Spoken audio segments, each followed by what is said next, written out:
Assalamualaikum, selamat pagi, siang, sore, dan malam buat para calon sultan yang budiman. Di video kali ini, kita bakal ngomongin soal emas. Bukan emak-emak masak di dapur ya, tapi emas yang bisa bikin dompet kita berasa kayak habis dapet THR tiap hari.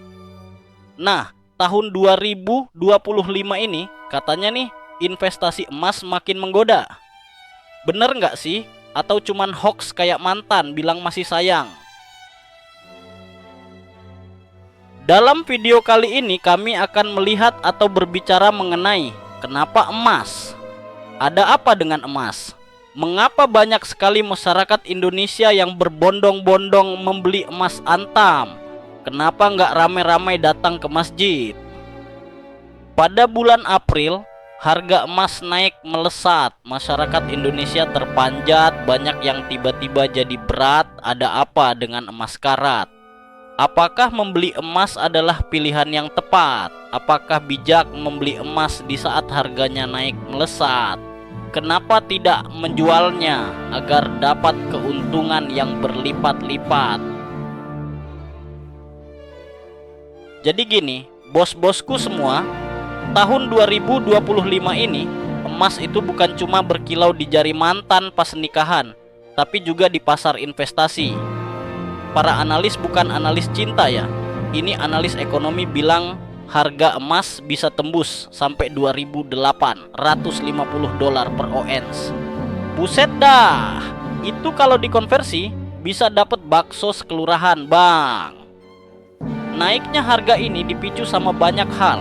Inflasi dunia yang masih naik turun kayak harga cabai, terus geopolitik yang nggak jelas, pokoknya dunia lagi labil, kayak anak muda baru diputusin. Nah, karena orang-orang jadi takut, mereka cari yang aman, dan disitulah emas datang menyelamatkan. Nah, Indonesia juga nggak kalah gaya sob. Tahun ini BI alias Bursa Efek Indonesia bakalan rilis produk baru, ETF emas. ETF tuh kayak beli emas lewat saham. Jadi tinggal buka aplikasi, klik-klik, udah deh punya emas. Nggak perlu lagi nyimpen di bawah kasur atau di toples biskuit lebaran. Terus pemerintah juga mau luncurin yang namanya bullion bank. Bukan bank tempat nabung bumbu dapur ya, tapi bank emas yang bisa bantu kita nyimpen, beli, dan bahkan pinjem duit pakai emas. Ini artinya ekosistem emas makin lengkap. Mau emas digital? Ada. Mau batangan bisa. Mau gaya? Tinggal pakai chain emas KW aja. Hehe.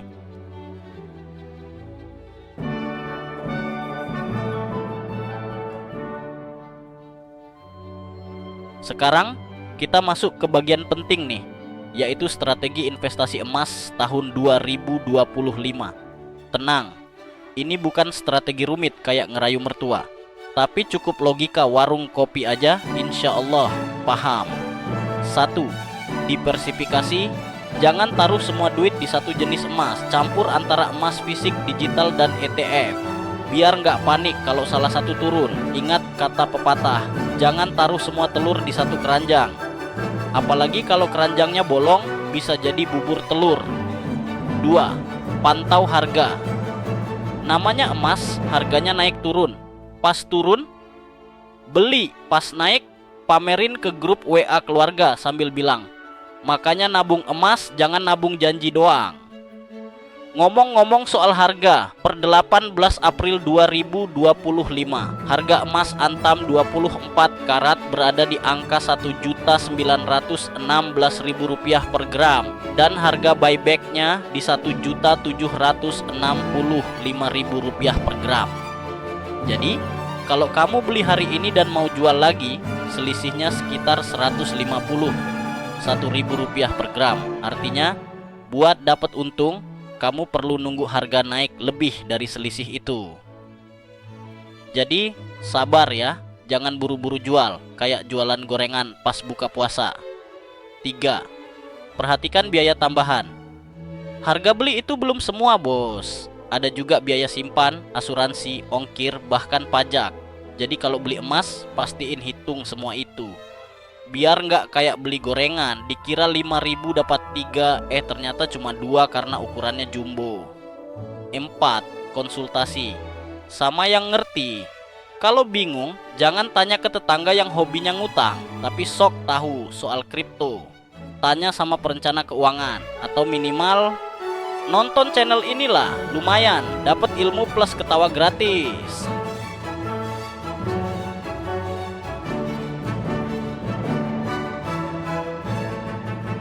Jadi intinya, emas itu tahun 2025 makin kinclong. Tapi ingat ya, bukan berarti semua uang ditaruh di emas. Namanya juga investasi, harus seimbang. Jangan kayak ngeracik kopi kebanyakan gula, malah nggak kerasa kopinya. Selamat berinvestasi, semoga tahun ini bukan cuma dompet yang makin tebel, tapi juga hati makin adem, hidup makin tenang, dan semoga mantan makin nyesel.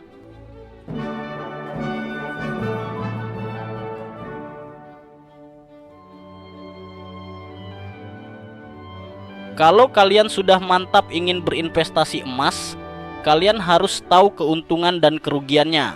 Berikut keuntungannya dulu. 1. Nilainya stabil. Emas itu kayak teman masa kecil, nggak banyak tingkah tapi selalu ada. Di saat krisis, harga emas cenderung naik. Jadi cocok buat lindungin nilai duit kita dari inflasi yang kadang lebih cepat dari motor tetangga. 2. Mudah dicairkan. Butuh duit mendadak, emas bisa langsung dijual. Nggak perlu nunggu kayak jual rumah atau nunggu balikan. Tinggal ke toko emas, bawa KTP, beres. 3. Bisa disimpan fisik atau digital. Sekarang emas bisa disimpan batangan atau lewat aplikasi. Jadi kalau takut disamperin maling, bisa disimpan di awan. Bukan awan beneran ya, maksudnya cloud storage. 4. Modalnya fleksibel. Mau mulai dari 100.000 bisa. Mau langsung beli 10 gram, monggo. Kalau dompet kuat, cocok buat semua kalangan, dari anak kos sampai bapak-bapak pensiunan.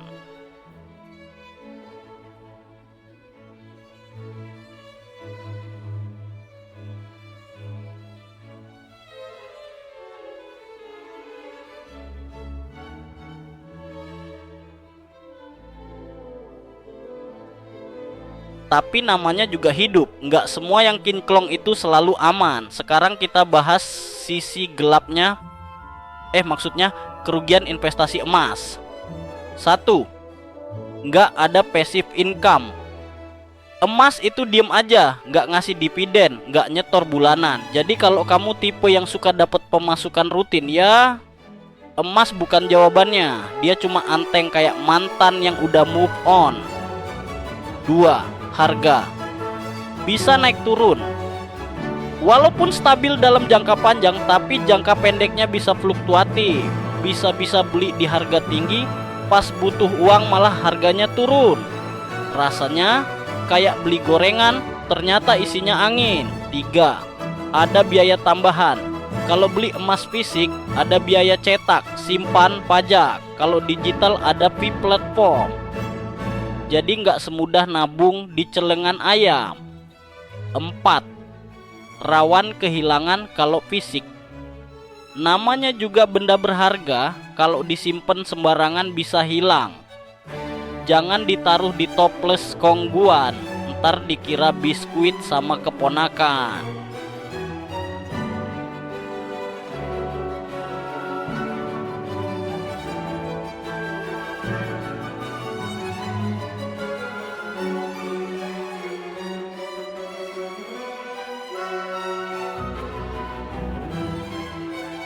Jadi, emas itu investasi yang stabil, aman, dan mudah diakses.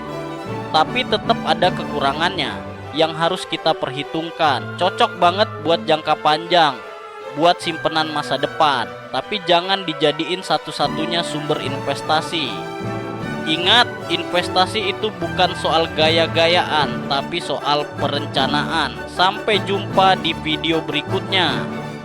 Jangan lupa like, subscribe, dan nyalain loncengnya.